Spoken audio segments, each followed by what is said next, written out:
Good morning বন্ধুরা, দেখো আজকে আমাকে কতটা ফ্রেশ লাগছে। কালকে খুব টায়ার্ড হয়ে গেছিলাম আমি, আজকে দেখো আমাকে কতটা ভালো লাগছে। চোখ মুখগুলো ফ্রেশ। কালকে ঘুমিয়েছি, পরশু রাতে ঘুমাইনি বললাম তো। আর কালকে সারাটা দিন ভীষণ ভীষণ মজা করে আনন্দ করে কেটেছে, সেটাও তোমরা দেখতে পাবে, নিশ্চয়ই দেখেছো এতক্ষণে। তো যাই হোক, এখন সকালবেলা উঠে অনেকক্ষণে উঠেছি, চা খেলাম, বান্ধবী এসে শাকগুলো কেটে দিয়ে গেল। এখন হচ্ছে আমি টিফিন বানাচ্ছি। এখন সবাই চা খেয়েছে, এখনো কাপগুলো রাখা হয়নি। এখন এই যে আজকের টিফিনে মেনু হচ্ছে ব্রেড আর হচ্ছে বাটার। ঠিক আছে, তো চলো চট করে আমি এগুলো একটু গুছিয়ে নিই।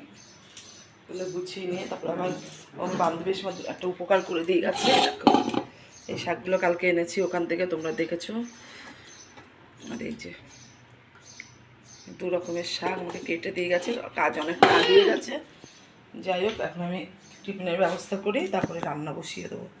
তাওয়াটা গরম বসিয়ে দিয়েছি, বাবা পরে আস। তো দেখো আমি তারপরে অনেকগুলো মাল করেছি বসে, তারপরে অনেকগুলো মাল করার পরে এখন আবার অনেকটা রান্নাও আগিয়ে নিয়েছি, সেটা তোমাদেরকে দেখিয়ে দিই। তো এই দেখো শাক, এই যে শাকের জন্য আলু বসিয়েছি,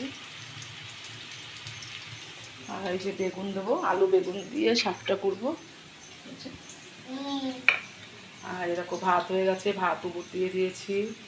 এদিকে মাছের ঝোল হয়ে গেছে, মাছটা শুধু করেছি।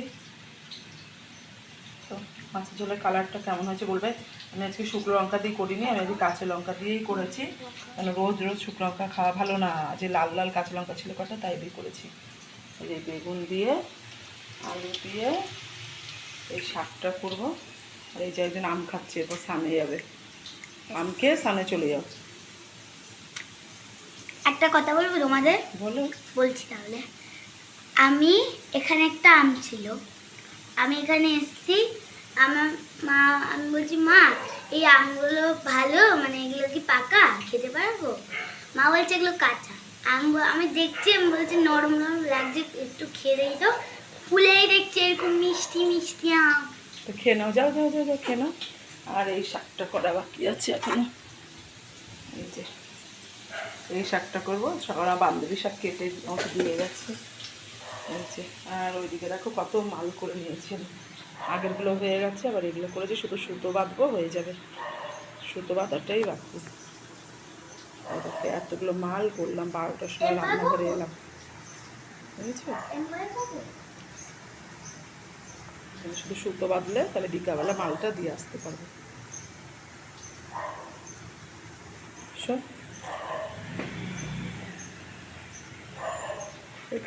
এখানে নাই নাই করে হলো 200 পিসের উপরে মাল আছে, 200 পিসের বেশি মাল আছে এখানে, বুঝছো। আর এদিকে তো দেখতেই পাচ্ছ রান্না কতটা আগিয়ে নিয়েছি। এই যে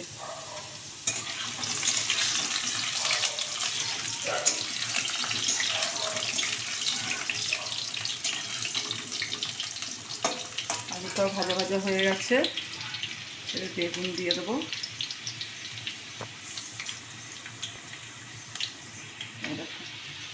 আলু ভাজা ভাজা হয়ে যাচ্ছে, এবার বেগুনটা দিয়ে দেবো, দিয়ে তারপরে নুন হলুদ দিয়ে শাকটা দেবো, ভাতটা তুলবো। তো যাই হোক, আবার এখন আর আসবো না তোমাদের সামনে, সব কমপ্লিট করে স্নান করে তারপরে। তো বন্ধুরা, আজকের আইটেমটা আমি দেখাচ্ছি। এই যে পাতলা করে মাছের ঝোল করেছে একদম, এই যে। আর তার সাথে আজকে জানো মাছটা আলু দেয়নি, মানে মাছ শুধু করেছে আজকে, ওটা একটা নতুন মানে খাওয়া। আর এই যে ভাত, এই যে আমি এখন সবাইকে খেতে দিচ্ছি, এই যে ভাত ঘটছি, এই দাদা ভাত খাবে দাঁড়িয়ে আছে।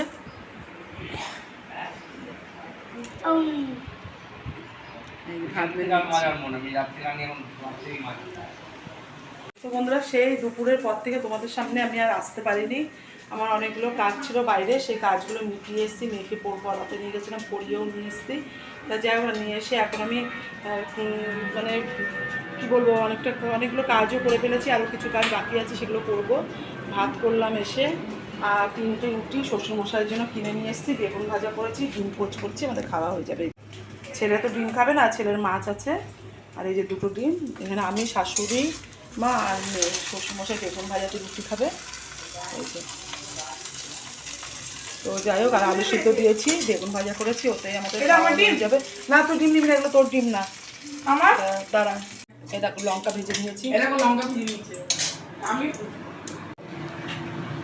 লঙ্কা ভেজে নিয়েছি, লঙ্কা দিয়ে আলু সিদ্ধ দিয়ে বেগুন ভাজা দিয়ে ভাতটা মেখে খেতে যা টেস্ট লাগবে।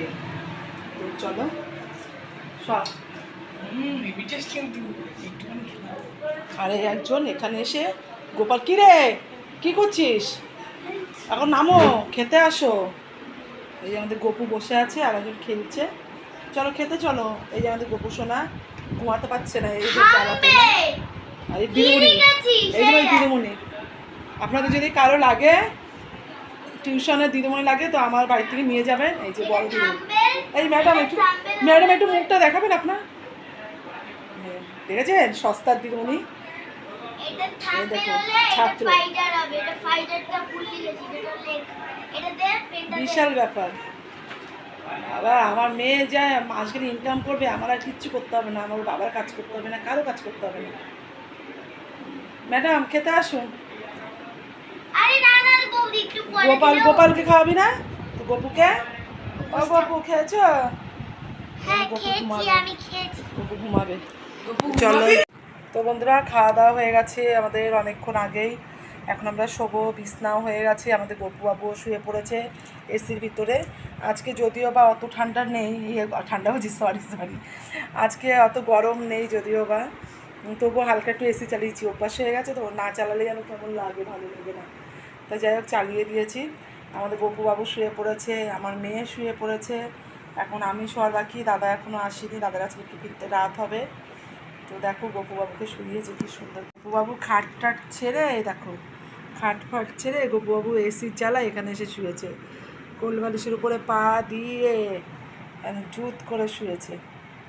চাদরটা একটু দিয়ে দিলাম গায়ে, এখানে এসি চলছে, ঠান্ডা লাগবে। এই যে এই দুই মেয়েরা পাহারা দেবে, এরা দুই বন্ধু আমার গপু বাবুকে পাহারা দেবে, সায়রা, বুঝেছো? আর এই যে আর একজন শুয়ে পড়েছে, আমাদের ম্যাডাম শুয়ে পড়েছে, পড়ানো হয়ে গেছে, খাওয়া হয়ে গেছে, খুব ক্লান্ত হয়ে গেছে সারাদিন ম্যাডাম। তারপরে হচ্ছে কি ঘরের কাজ করে, অনেক সংসারের কাজ করে, তো তার জন্য ক্লান্ত ভাব এসে গেছে শরীরে, ওই জন্য ঘুমিয়ে পড়েছে, দেখেছো তোমরা? তো যাই হোক, আজকের মতন গুড নাইট, টাটা। এখন বাজে রাত 12টা 20। তো আজকের মতন গুড নাইট, টাটা, আর কিছু বলার নেই। আবার আসবো কালকে সকালে নতুন একটা ভিডিও নিয়ে তোমাদের সামনে। আমার পাশে থেকো, আমাকে সাপোর্ট করো। আর আমি কিছু চাই না, তোমাদের সাপোর্ট না পেলে আমি এগিয়ে যেতে পারবো না।